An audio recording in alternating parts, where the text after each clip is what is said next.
ఉన్న కొంత ఎథిక్స్ ఉండాలి. ఆ ఎథిక్స్ గురించి మాట్లాడదాం, ఎగ్జాక్ట్లీ. మనం నెక్స్ట్ మాట్లాడదాంలే. కానీ ఒక్క ఎస్ నిమిషం, ఎస్. నాయుడు గారు, ఆ, శివశంకర్ గారు నమస్తే అండి. నమస్కారం శివశంకర్ అండి గారు, కృష్ణ మీరు గారు. ఇటువంటి ప్రమాదాలు ఇంత ముందు కూడా ఇటువంటి ఐ మీన్ స్టీల్ ప్లాంట్లో అవును. రకరకాల ప్రమాదాలు, ఇంకా ఇతరత్ర ప్రమాదాలు కూడా మనం చాలా చూసాం. కానీ దిస్ ఈజ్ డిఫరెంట్. సో ఇది నిన్న జరిగిన దగ్గర నుంచి ఇప్పటి వరకు జరిగిన పరిణామాలు, అంటే యాక్సిడెంట్ జరిగిన తర్వాత కార్మికులు చనిపోవడము, తర్వాత కుటుంబాల బాధ, ప్రభుత్వం అలా మొత్తం అన్ని వైపుల నుంచి వైజాగ్లో వాలిపోయి సహాయక చర్యలు చూడడము, హోంమంత్రి గారు వెంటనే రావడం, తర్వాత కేంద్ర మంత్రులు రావడం, ఇవన్నీ, తర్వాత ఉదయమే పవన్ కళ్యాణ్ గారు రావడం, తర్వాత లోకేష్ గారు రావడం, మొత్తం పవన్ కళ్యాణ్ గారేమో హాస్పిటల్కి వెళ్ళడం, లోకేష్ గారు ఇంకో దగ్గరికి వెళ్ళడం, అందరూ కలిసి మళ్ళీ ప్లాంట్కి వెళ్ళడం, ఇవన్నీ ఇంత ఇదిగా వచ్చిన తీరు ఓవరాల్గా చూసినప్పుడు ఈ ఘటన జరిగిన తీరు మీద మీ ఎక్స్పీరియన్స్లో మీకు ఏమనిపించింది? సహాయ చర్యలు కానీ, ప్రభుత్వం స్పందన కానీ, సివియారిటీ ఆఫ్ ఇన్సిడెంట్ కానీ. వెంకటకృష్ణ గారు, సార్, ఈ ప్రమాదం జరిగిన వెంటనే ప్రభుత్వం చాలా అద్భుతంగా స్పందించిందండి. కేంద్ర ప్రభుత్వం కానీ రాష్ట్ర ప్రభుత్వాలు కానీ.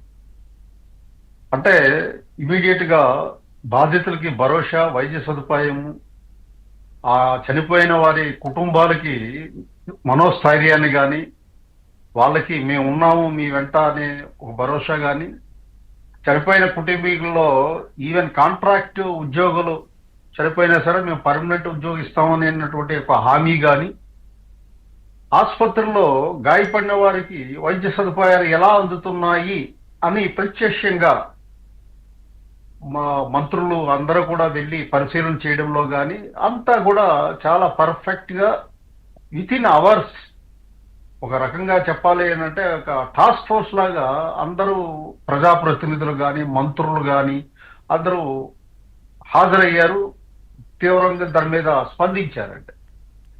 సో ప్రమాదం జరిగేటప్పుడు బాధితులు ఏ రకంగా ఉన్నారు ఏంటి, వాళ్ళకి ఏ రకమైన భరోసా ఇవ్వాలి, ఎందుకంటే చనిపోయే కుటుంబాలు రోడ్డున పడకూడదు అనేది ఆలోచన ఉండాలి తప్ప ఈ ప్రమాదానికి రాజకీయాలకు వాడుకోవడం అన్నది చాలా దురదృష్టకరం.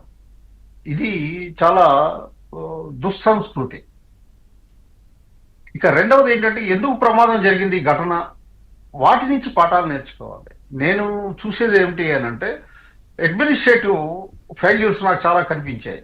సో ప్రభుత్వ పరంగా కేంద్ర రాష్ట్ర ప్రభుత్వాలు అద్భుతంగా స్పందించాయి. బట్ యాక్సిడెంట్ ఎందుకు జరిగింది అన్న దాని మీద మనం పరిశీలించేటట్టయితే, లాడెల్ బ్లాస్ట్ అయ్యి, అంటే ఆ లాడెల్లోంచి వేడెక్కిన ఇనుము 1500 నుంచి 1600 centigrade iron, hot iron liquid state లో ట్రాన్స్ఫర్ అవుతుంటుంది. సో దాన్ని ప్రాపర్ మేనేజ్మెంట్ గారికి చేయకపోయినా, ఎక్విప్మెంట్ ప్రాపర్ గా హ్యాండిల్ చేయకపోయినా అది బ్లాస్ట్ అయితే చాలా ప్రమాదకరం అన్నది అది అందరికీ తెలుసు. అక్కడ పనిచేసిన మేనేజ్మెంట్ టాప్ టు బాటం వరకు తెలుసు. బట్ ఇక్కడ మనం ఒకటి అర్థం చేసుకోవాలి వెంకటకృష్ణ గారు, ఇది ఈ మెషినరీ అప్గ్రేడేషన్ అయ్యిందా లేదా ఐఎమ్ డౌట్ఫుల్. టెక్నాలజీ అప్గ్రేడేషన్ అయిందా లేదా సెకండరీ డౌట్ఫుల్. రెండవది, ఈ స్కిల్ డెవలప్మెంట్ జరిగినటువంటి టెక్నీషియన్స్ అక్కడ హ్యాండిల్ చేస్తున్నారా లేదా, ఇలాంటివన్నీ మనం చూడాలి తప్ప దీన్ని రాజకీయంగా మనం లబ్ధి చేసుకొని, రాజకీయంగా మనం ఏదో అప్పర్ హ్యాండ్ చేసుకొని ఈ రకంగా లబ్ధి పొందాలనే ఆలోచనే తప్పు. రెండవది ఏంటంటే, నేను చూశాను, ఎందుకంటే నేను వెళ్ళలేకపోయాను, నాకు ఆరోగ్యం కొద్దిగా బాగోలేక రెస్ట్ తీసుకుంటున్నాను. అక్కడ లోకేష్ గారు మాట్లాడుతుంటే పిచ్చి పిచ్చిగా మాట్లాడడం. ఆ యూనియన్ లీడర్లు నేను చూశాను, వాళ్ళందరూ నాకు తెలుసు.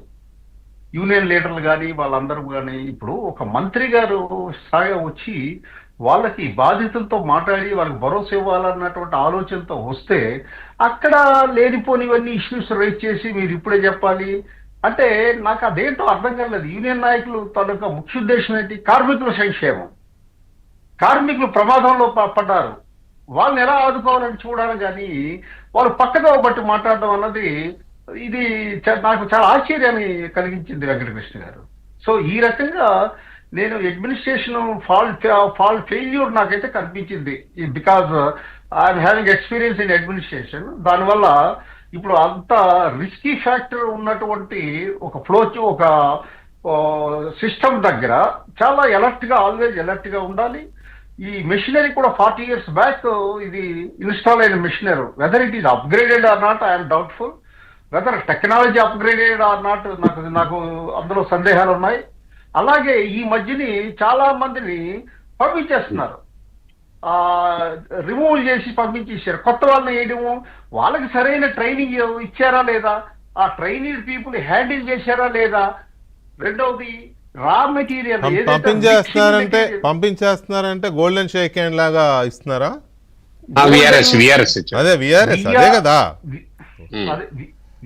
బలవంతంగా తోసేయడం కాదు కదా. కాదు విఆర్ఎస్ ఇచ్చారు. విఆర్ఎస్ ఒకటి.